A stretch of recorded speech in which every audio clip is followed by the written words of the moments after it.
UP प्रदेश के कोटेदारों द्वारा मजलूमों और गरीबों के राशन डाका डालने का मामला पुराना हो गया, लेकिन संगम नगरी प्रयागराज से कुछ ऐसा मामला सामने आया है जिसे सुनकर आप भी हैरान हो जाएंगे। छोटे बच्चों का राशन जो कि स्कूल में बच्चों को खाने के लिए आता है, उसे भी कोटेदार के साथ मिलकर सहायक अध्यापक चोरी कर बेचने का मामला सामने आया है। आपको बता दें, प्राथमिक विद्यालय कर्मा के प्रधाना अध्यापिका ने सहायक अध्यापक पर स्कूल परिसर में रखे गए बच्चों के राशन को बेचने का आरोप लगाया है। घटना उत्तर प्रदेश के संगम नगरी प्रयागराज की है। बताया जा रहा प्रयागराज के यमुना पार विकासखंड कौंधियारा अंतर्गत प्राथमिक विद्यालय कर्मा के प्रधानाध्यापिका रागिनी जायसवाल ने अपने ही सहायक अध्यापक पर कोटेदार से मिलकर स्कूल परिसर में रखे गए बच्चों के खिलाने के लिए राशन को बेच लेने का गंभीर आरोप लगाया है। थाना अध्यापिका रागिनी जायसवाल ने खंड शिक्षा अधिकारी कौंधियारा पर आरोप लगाते हुए कहा है कि इनको समस्या से अवगत कराने के बाद भी समाधान कराने की बजाय सहायक अध्यापकों को उकसाते हैं और स्कूल में विवाद पैदा करने में योगदान देते हैं। एनडी न्यूज संवाददाता राजेश सोनकर से बातचीत करते हुए प्रधानाध्यापिका ने बताया।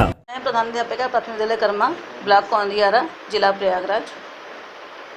मुझे विद्यालय में कार्य नहीं करने दिया जा रहा है, मेरे कार्य को बाधित किया जा रहा है। मैं वहाँ जब से गई हूँ, मैंने विद्यालय में अच्छा काम किया है, लेकिन मुझे कार्य में काफ़ी बाधित किया जा रहा है। मुझे धमकी दी गई है फ़ोन से कि आपको गोली बम कट्टा की धमकी दी गई है, और मामला कुछ नहीं था, बस केवल पावना पे हस्ताक्षर करने का था। उस पर सहायक अध्यापक मोहम्मद इमरान ने सहायक अध्यापक के फ़ोन कॉन्फ्रेंस में बात किया है। उन्होंने कहा है गोली बम कट्टा निकालूंगा, आपको किसने हेडमास्टर बना दिया, आप पागल हैं, मतलब इस तरह से दुनिया भर की बातें, जिससे मुझे भय हो गया। तो मैंने अपने उच्चाधिकारियों को सूचित किया। मैंने ब्लॉक स्तर पर, जिला स्तर पर डीएम महोदय को पहले मैंने रजिस्ट्री की, चूँकि काम की अधिकता होती है। तो उसके बाद तब भी कोई इसका रिजल्ट नहीं आया, तो मैं बाकायदा उनसे जा कर के मैंने लेटर रिसीव कराया। उसके बाद भी मुझे कोई रिस्पांस उसका नहीं मिला। दूसरी बात, जब ये उल्टा गांव में अभिभावकों को, मोहम्मद इमरान जो है गांव में अभिभावकों को भड़काते हैं और मेरे पास अभिभावकों को भेजते रहते हैं उल्टा सीधा, जो कि संख्या जो टीचर कहेगा वही बात मानी जाएगी, और टीचर जो बोलने वाले हैं उनकी संख्या अधिक है। तो गांव के लोग नहीं समझ पाते और आके फिर मुझसे जो है मेरा कार्य में वो कर देते हैं, तो हमें दिक्कत हो जाती है, मेरा कार्य संपादित नहीं हो पाता है। क्योंकि बच्चों का राशन वितरण होना है, और राशन ये 138 डेज़ 149 डेज़, उस कार्य में भी एक बच्चे का 22 कॉलम है जो प्रेरणा पोर्टल पे जाना है, और प्रेरणा पोर्टल पे आधार, मम्मी पापा का सारा डाटा फीड होना है। एक बच्चे का 22-23 कॉलम है, तो और हमारे बच्चों की संख्या 278 है। हालांकि ये पिछले वर्ष का है, तो उस समय 314 हमारे बच्चों की छात्र संख्या थी, उसका विवरण करना है। उसमें मैंने जब अपने आला अधिकारियों को सूचित किया जा कर के, तो हमारे बीयू महोदय ने फ़ोन हमारा आए और उन्होंने फ़ोन रखा लिया, और रखा करके उन्होंने रिकॉर्डिंग किया। फिर उन्होंने कहा, जब मैंने बताया कि राशन जो है बेच लिया गया है सर दबाव डाल के, तो उन्होंने कहा कि पी रखी थी क्या, जबकि उस समय मेरी सेहत थोड़ा डल थी, मेरा बीपी लो था, मैं प्रेरणा ज्ञान उत्सव करके आई हुई थी, और मामला 20 मार्च 2021 का है। उस समय हमारे सारे पुरुष अध्यापक बैठे हुए थे, उनकी प्री प्लानिंग थी। मैं जैसे ही वहाँ पे गई, वहाँ पे कोटेदार थे और सारे पुरुष अध्यापक बैठे हुए थे, जहाँ मैं बैठती हूँ। वहाँ पे उन्होंने कहा, रामसर ने फार्म भरा, उपभोग फार्म भरा, और ये आपका जो जिस रजिस्टर पे लेते हैं, उस रजिस्टर पे भी रामसर ने अपने हैंड राइटिंग में लिखा, जबकि यदि मैं कहती तो वो लिखते। उन्होंने ऐसा कुछ मैंने मना किया कि जो है राशन अवशेष है, यदि कोटेदार के पास मैं रिसीव नहीं करूँगी, मैंने हस्ताक्षर करने से मना किया, लेकिन इतना दबाव डाला उन लोगों ने।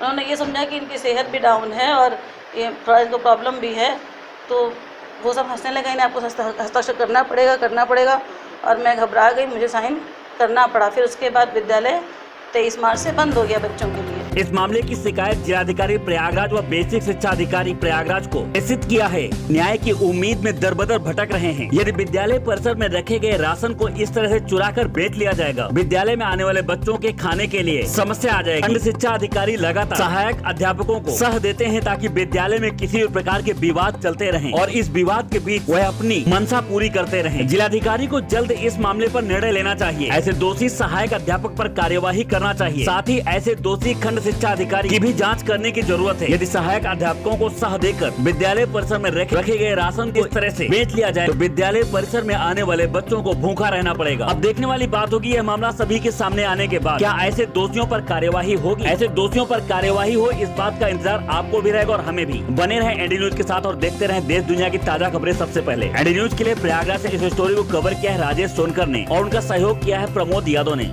शेरा विकासखंड कोंडियारा में प्रिंसिपल हूँ और मेरे विकासखंड में यहाँ के आदरणीय खंड शिक्षा अधिकारी श्री रतुल दत्त तिवारी जी हैं और इनके द्वारा ब्लॉक में दाम और दमन की राजनीति चलाई जा रही है। ये अध्यापकों का शोषण करते हैं।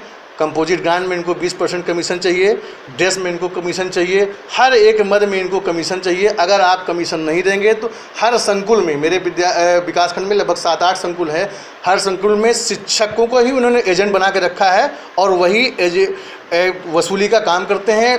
बिना पत्रांक का नोटिस जारी करते हैं और टीचर पर मानसिक दबाव बना करके जबरन वसूली करते हैं। मैं आप लोगों के माध्यम से, इस चैनल के माध्यम से यही चाहता हूं कि ऐसे भ्रष्ट अधिकारी के खिलाफ सख्त से सख्त कार्रवाई हो और हम सभी को न्याय मिले, जिससे शिक्षक एक सम्मानित वर्ग है, शिक्षक सम्मान के साथ अपना जीवन जी सके और स्कूल में स्वतंत्रता के साथ बच्चों को अच्छी से अच्छी शिक्षा दे सके।